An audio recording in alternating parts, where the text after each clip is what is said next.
Hello నమస్తే welcome to my channel మెకానియన్. మన third series వచ్చేసి ఇంజనీరింగ్ మెకానిక్స్. మన థర్డ్ సిరీస్ లో 96th వీడియో వచ్చేసి centroid of circular arc. So ఈ వీడియోలో మనము ఈ సర్క్యులర్ ఆర్క్ కి లేదా ఆర్క్ కి సెంట్రాయిడ్ ఎట్లా కనుక్కోవాలో డీటెయిల్ గా చూద్దాము. ఓకేనా?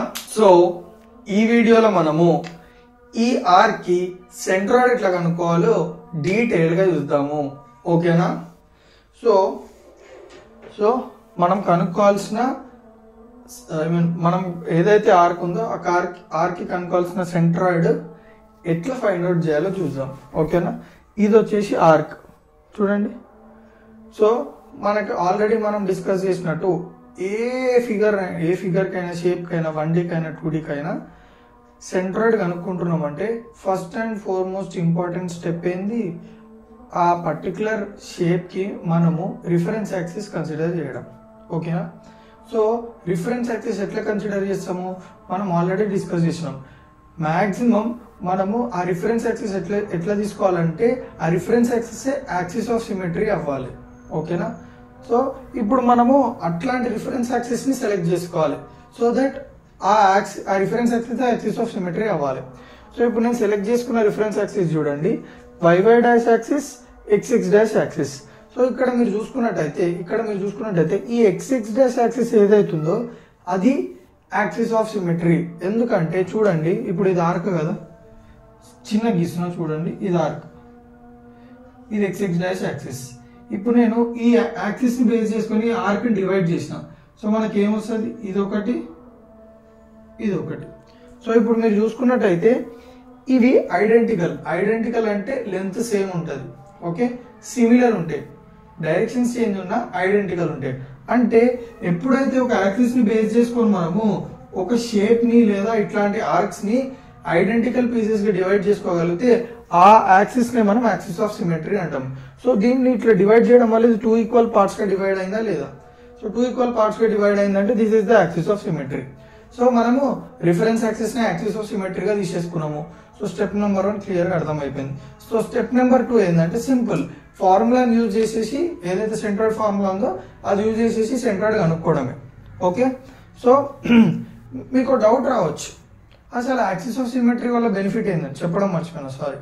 యాక్సిస్ ఆఫ్ సిమెట్రీ వల్ల బెనిఫిట్ ఏంటంటే మనం ఆల్రెడీ ఒక కాన్సెప్ట్ గురించి డిస్కస్ చేసినాము. ఆ కాన్సెప్ట్ ఏంటంటే centroid of a shape, arc లేదా కంపోజిట్ సెక్షన్ అయినా సరే వీటన్నిటికీ షేప్ సెంట్రాయిడ్ ఎక్కడ లై ఉంటదంటే యాక్సిస్ ఆఫ్ సిమెట్రీ మీద. ఒకవేళ ఒక షేప్ కి కానీ, ఆర్క్ కానీ లేదా కాంపోజిట్ సెక్షన్ కి కానీ యాక్సిస్ ఆఫ్ సిమెట్రీ ఉందంటే, ఎగ్జిస్ట్ అయితే, దాని యొక్క సెంట్రాయిడ్ అనేది ఆ యాక్సిస్ ఆఫ్ సిమెట్రీ మీదే ఉంటది. సో ఇప్పుడు ఈ ఆర్క్ యాక్సిస్ ఆఫ్ సిమెట్రీ ఉంది. సో యాక్సిస్ ఆఫ్ సిమెట్రీ ఉందంటే దాని అర్థమైంది ఈ యాక్సిస్ ఆఫ్ సిమెట్రీ మీదే సెంట్రాయిడ్ అనేది లై అవుతుంది. సో దీని వల్ల మనకు బెనిఫిట్ ఏంటంటే ఇప్పుడు దీని మీదే లై అవుతుంది కాబట్టి వై యాక్సిస్ మీద లై కాదు కాబట్టి సో ఈ వైసీ ఏదైతుందో మనం కనుక్కొని అవసరం లేదు, జస్ట్ XC కనుక్కుంటే చాలు. సో క్లియర్ గా అర్థమైందా? సో ఇప్పుడు సెంట్రాయిడ్ ఎట్లా కనుక్కుంటాం మనము ఆర్క్ కి? ఫార్ములా వచ్చేసి ఏంది, L into XC is equals to integral XDL, L into YC is equals to integral YDL. So next statement వచ్చేసి ఏంది, ఇందాక మీకు ఎక్స్ప్లెయిన్ చేసిన కదా యాక్సిస్ ఆఫ్ సిమెట్రీ గురించి, దాని గురించి. Since XX dash is the axis of symmetry for the arc, so centroid of the arc lies on XX dash, therefore YC is equals to 0. ఇందాకే చెప్పింది. సో ఇప్పుడు మనం ఏం చేస్తాము, ఓన్లీ XC కనుక్కుంటున్నాం. ఎట్లా కనుక్కుంటాం అంటే L into XC is equals to integral XDL. ఓకేనా? So ఇప్పుడు మనకి ఇందులో మెయిన్ గా అర్థం చేసుకోవాల్సిన టర్మ్స్ ఏంది చెప్పండి. DL అంటే ఏంది, X అంటే ఏంది, ఈ L అంటే ఏందో మనకు తెలిసి ఉండాలి. ఓకే, L అంటే ఏంటంటే simple length of the arc. So ఈ టోటల్ ఆర్క్ యొక్క లెంత్ ఎంత, ఇది మీరు బ్లైండ్ గా గుర్తుపెట్టేసుకోవాలి. లెంత్ ఆఫ్ ద ఆర్క్ ఎంత, L is equals to R into 2 alpha. Okay, L is equals to R into 2 alpha. ఇది మీరు గుర్తుపెట్టేసుకోండి. ఓకేనా? ఆల్ఫా అంటే ఏందో మీకు తెలియాలి. Simple extremes of the arc which are making angle with the X axis. So ఈ extreme X axis తోటి angle make చేస్తుంది, ఈ ఎక్స్ట్రీమ్ X యాక్సిస్ తోటి యాంగిల్ మేక్ చేస్తుంది. మీరు చూసుకున్నట్టయితే they are making equal angles with the axis of symmetry. అది గుర్తుపెట్టుకోండి. So R into 2 alpha. Next DL అంటే ఏంది, ఇది వెరీ వెరీ ఇంపార్టెంట్. డిఎల్ అంటే ఏంటంటే మనము ఎప్పుడైనా సెంట్రాయిడ్ కనుక్కుంటున్నాం అంటే 1D కైనా 2D కైనా మనం ఏం చేస్తామంటే ఒక చిన్న ఎలిమెంటల్ ఏరియా కన్సిడర్ చేస్తాము. ఇప్పుడు ఇందులో చిన్న ఎలిమెంటల్ ఏరియా ఏంటంటే చూడండి, ఇది వచ్చేసి చిన్న ఎలిమెంటల్ ఏరియా. సో చిన్న ఎలిమెంటల్ ఏరియా లెంత్ ఎంత ఉంది చూడండి, RD θ. నేను ఆల్రెడీ రాసేసిన ఇక్కడ. సో చిన్న ఎలిమెంటల్ ఏరియా లెంత్ ఎంత, RD θ. ఇది ఈ చిన్న elemental area with X axis ఎంత యాంగిల్ మేక్ చేస్తుంది, dθ మేక్ చేస్తుంది. That is very very very very important. Okay, sorry, centre తోటి యాంగిల్ మేక్ చేస్తుంది, ఎక్స్ట్రీమ్లీ సారీ, ఎక్స్ యాక్సిస్ తోటి కాదు. ఈ స్మాల్ ఎలిమెంట్ ఏదైతుందో అది చూడండి, సెంటర్ తోటి ఎంత యాంగిల్ మేక్ చేస్తుంది, dθ మేక్ చేస్తుంది. ఇది వెరీ వెరీ క్లియర్ కదా. సో ఇప్పుడు ఆ లెంత్ ఎంత, dl = r × dθ. ఓకేనా. సో దాని లెంత్ ఎంత, dl = r × dθ. బాగుంది బాగుంది. సో నెక్స్ట్ ఏం చేస్తున్నా అంటే మనకి ఏం కావాలి, ఎక్స్ కావాలి. సో ఎక్స్ ఎట్లా అనుకుంటాం, అసలు ఎక్స్ అంటే ఏందో తెలియాలి మనకు ఫస్ట్. ఓకే, ఇప్పుడు ఇక్కడ ఏదైతే మనం ఎలిమెంటల్ ఏరియా అంటున్నాం, ఎలిమెంట్ తీసుకుంటున్నామో ఆ ఎలిమెంట్ యొక్క సెంట్రాయిడ్ ఉందా, ఆ సెంట్రాయిడ్ నుంచి xx' కి మధ్యలో డిస్టెన్స్ ని y అంటాము, అదే సెంట్రాయిడ్ నుంచి y' కి మధ్యలో డిస్టెన్స్ ని x అంటాం. ఓకేనా. సో ఇప్పుడు మనకి ఈ x కావాలి కాబట్టి నేను ఏం చేస్తున్నా అంటే చూడండి, నన్ను క్లియర్ గా ఫాలో కండి, 1 2 3 4. ఇది ఏ షేప్ మీరు చెప్పండి. ఇది వచ్చేసి రెక్టాంగిల్ షేప్ కదా. సో ఇది రెక్టాంగిల్ షేప్ ఫామ్ అవుతుందంటే రెక్టాంగిల్ ప్రాపర్టీస్ ఏంది, ఆపోజిట్ సైడ్స్ ఆర్ ఈక్వల్ కదా. సో ఇప్పుడు మీరు చూడండి, ఇది y అయితే ఇది ఎంత అవుతుంది, y అవుతుంది కదా. ఇప్పుడు ఇది x అయింది అనుకోండి, ఇది కూడా x అవుతుంది కదా. సో ఇది ఎందుకు కనుక్కున్నామో మీకు అర్థమవుతుంది ఇప్పుడు క్లియర్ గా. సో ఇక్కడ మీరు చూడండి, ఇప్పుడు ఈ ఎలిమెంట్ ఏదైతుందో మనం ఏదైతే కన్సిడర్ చేసే ఎలిమెంట్, ఆ ఎలిమెంట్ xx' యాక్సిస్ తోటి ఎంత యాంగిల్ మేక్ చేస్తుంది చూడండి, θ మేక్ చేస్తుంది. ఓకేనా. ఇదే ఆ ఎలిమెంట్ ఆ element is making an angle θ with the xx' axis. బాగుంది. సో ఇప్పుడు నేను ఏం చేస్తున్నా అంటే చూడండి, ఇక్కడ సి ఏ, ఓకే ఇక్కడ సి పెట్టుకున్నా, ఏ బి సి, ఆ ఏబిసి ట్రయాంగిల్ నేను ఇక్కడ తీసుకున్నా చూడండి, ఏ బి సి.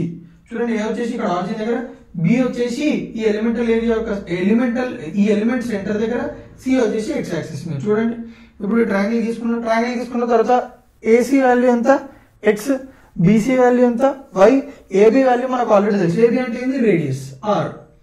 ఓకే. సో ఇప్పుడు నేను ఇందులో చేసి cos θ అనుకుంటున్నాను. cos θ = adjacent by hypotenuse. cos θ = x/r. So r it వచ్చేసి x = R cos θ. So x value వచ్చేసింది. సో ఇప్పుడు నాకు x వాల్యూ వచ్చింది, dl వాల్యూ వచ్చింది, L వాల్యూ కూడా వచ్చింది. సో సింపుల్ అంతా సబ్స్టిట్యూట్ చేసేయడమే. So L × x = integral -α to α, x value ఎంత, r cos θ into dl value ఎంత, r dθ. కానీ ఒక్కటి ఇక్కడ మీకు చెప్పడం మర్చిపోయినా, ఈ లిమిట్స్ ఎట్లా తీసుకోండు, సింపుల్. వీటి యొక్క limits upper limit, lower limit. So maximum angle ఎంత, ఈ ఆర్క్ చూడండి ఆల్ఫా కదా, మాక్సిమం యాంగిల్ ఎంత, ఆల్ఫా పాజిటివ్ సైడ్ లో. నెగిటివ్ సైడ్ లో మాక్సిమం ఆల్ఫా ఎంత, ఇప్పుడు విత్ రిఫరెన్స్ టు యాక్సిస్ తీసుకుంటే ఇది ప్లస్ ఆల్ఫా అవుతుంది, ఇది మైనస్ ఆల్ఫా అవుతుంది. సో టోటల్ లిమిట్ ఎంత, -α నుంచి +α వరకు. ఓకే, -α నుంచి +α వరకు. ఓకేనా, అట్లా తీసుకోండి లిమిట్స్. సో నెక్స్ట్ ఏం చేస్తున్నా అంటే r × r ఎంత వస్తుంది, r² వస్తుంది. r² ని బయట రాసేసుకున్నా. L × x = R² integral -α to α cos θ dθ. So దీన్ని ఎట్లా సాల్వ్ చేస్తాం మనం, integral cos θ dθ, integral cos x dx = sin x + c. So మనం సాల్వ్ చేసిన తర్వాత ఏం చేస్తాం అంటే ఎప్పుడైనా ఇంటిగ్రేషన్ సాల్వ్ అయిన తర్వాత లైన్ ఇంటిగ్రల్ పెట్టేస్తాం. L × x = R² line integral -α to α sin θ. So line integral అంటే నెక్స్ట్ ఏం చేయాలి, లిమిట్స్ అప్లై చేయాలి. So L × x = R² sin α, upper limit minus lower limit, sin α minus of sin of -α. So ఇక్కడ నుంచి direct ఇక్కడికి వెళ్ళిపోయినాం space issues వల్ల. So L × x = R² sin α, sin of -α ఎంత, sin ఆఫ్ -θ ఎంత, -sin θ. So minus into minus ఎంత అయిపోతుంది, ఇక్కడ మైనస్ వస్తుంది, ఇక్కడ మైనస్ వస్తుంది. సో మైనస్ ఇంటూ మైనస్ ఎంత, ప్లస్ అయిపోతుంది. సో x = 2r² sin α, ఇక్కడ ఉన్న L ఉందా, దాని కిందికి పంపిస్తే బై అయిపోతుంది కదా. So by L. So x = 2r² sin α by L ఎంత, L ఎంత ఉంది మనకి, r × 2α. So r × 2α. x = r cancel అయిపోయింది, 2 క్యాన్సిల్ అయిపోయింది, ఏం మిగిలింది, r sin α by alpha. So clear గా అర్థమైందా. సో నా వీడియోస్ ఏమైనా మీకు కొంచెమైనా యూస్ఫుల్ అయితే తెలుసు కదా ఏం చేయాలో, రైట్.